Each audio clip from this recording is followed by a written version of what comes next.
السلام علیکم ناظرین اکرام، آپ دیکھ رہے ہیں سنجر اسلامک چینل۔ آج میں چند باتیں آپ کے ساتھ شیئر کرنے جا رہا ہوں جو سائنٹیفک بھی ہے اور اسلامک بھی ہے۔ سائنٹیفک یہ ہے کہ سائنس نے تحقیق کیا اور ڈسکور کیے، اس لیے یہ سائنٹیفک ہے اور اس سے چیزیں بے ثابت ہے۔ اور قرآن کی باتیں اس سلسلے میں ہے کہ اللہ تعالیٰ نے وہ باتیں بغیر کسی تحقیق کے، بغیر سائنٹیفک کسی تجربے کے، بغیر کسی اپریٹس کے، حضور صلی اللہ علیہ وسلم نے قرآن کے ذریعے بتا دیا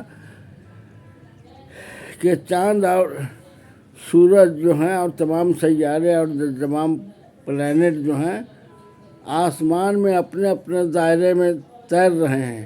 سورہ یاسین میں والشمس والقمر بحسبان والنجم والشجر یسجدان، یہ سورہ رحمان کی آیت کریمہ ہے۔ والشمس والقمر، تمام شمس کے معنی والشمس سے مراد یہ ہے کہ تمام یہ شمس کے نہیں بلکہ تمام تارے جو سورج جیسی روشنی رہتے ہیں وہ سب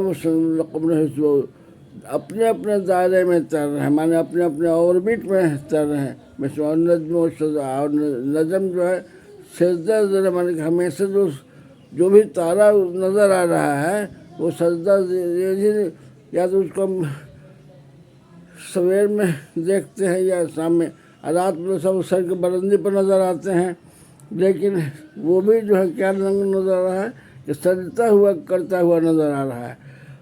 اللہ تعالیٰ نے فرمایا، حضور صلی اللہ علیہ وسلم کی حدیث ہے کہ سورج جو ہے ہر بار غروب ہونے کو، ہر علاقے میں غروب پوائنٹ سے پھر اللہ تعالیٰ سے اجازت لیتا ہے دوبارہ طلوع ہونے کے لیے۔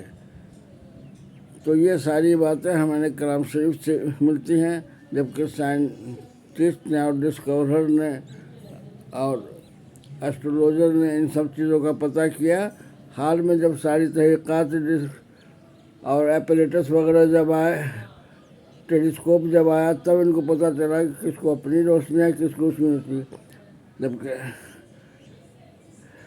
چاند میں گھٹنے اور بڑھنے کا جو ہے سورہ رحمان میں گھٹتا رہتا بڑھتا، یہاں تک پتلی شاخ کے جیسا ہو جاتا ہے۔ یہ تمام منزلوں سے گزرتا ہوا جاتا ہے۔ 28 منزل ہے جس کو اب تحقیق کر کے پتہ چلا کہ اس نکشتر سے گزرتا ہے، اور اسی 28 نکشتر سے گزرتا ہو جاتا ہے۔ اسی میں 2-3 پروا آ جاتا ہے، جس میں ایک روز فل مون ہوتا ہے اور اس میں ایک روز وہ بلیک نائٹ، مانے اس کو چاند نظر نہیں آتا، اور اس پر سورج کی روشنی ہی نہیں پڑتی ہے، اب پورا کا پورا زمین کا اس پر سایہ پڑتا ہے، اس لیے وہ نظر نہیں آتا ہے، اور کسی کو اختیار نہیں ایک دوسرے کو جھپٹ سکے۔ بہرحال منصب لوگ وہ لوگ ہیں جو خالق کی جگہ مخلوق کی عبادت کرتے ہیں۔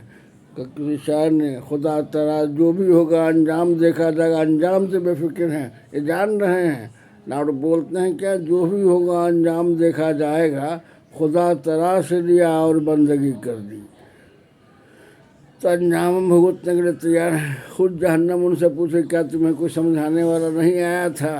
تو کہ ہائے میری قسمت، سمجھانے والا تو آیا تھا لیکن ہم نے بات نہیں مانی، تو یہ افسوس ان کو زندگی بھر کا رہ جائے گا۔ اب ہمیں سمجھنا ہے کہ ہمیں مسلمان ہونے کا مطلب کہ خالق کی عبادت کرنا، اور اصل بات یہ ہے کہ تمام منہیات سے پرہیز کرنا، اور تمام احکام ہے جس سے حکم دیا گیا ہے کرنے، اس کو اسی حساب سے اس کے مطابق کرنا، ورنہ ہمارا بھی انجام کافروں سے کچھ جوجا نہیں ہوگا۔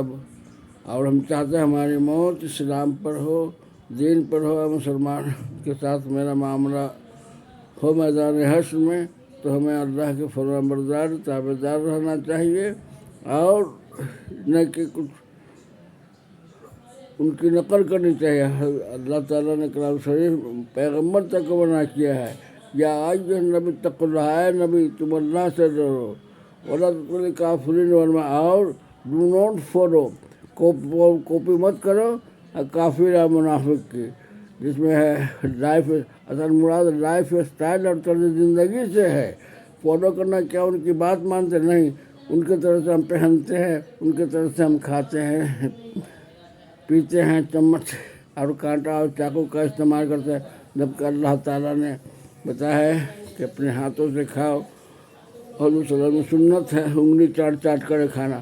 سائنسی تحقیق سے پتہ ہوا ہے کہ انگلی چاٹنے سے سلیوا جو منہ سے نکلتا ہے وہ کھانے کے پجامے جو ہاضم ہے ہضم کرنے میں مدد کرتا ہے. اس لیے انگلی کا کھانا چاٹ چاٹ کے کھانا چاہیے، نہ کہ کانٹا چمچ. یہی ہوا اتباع کرنا کافر اور منافق کے.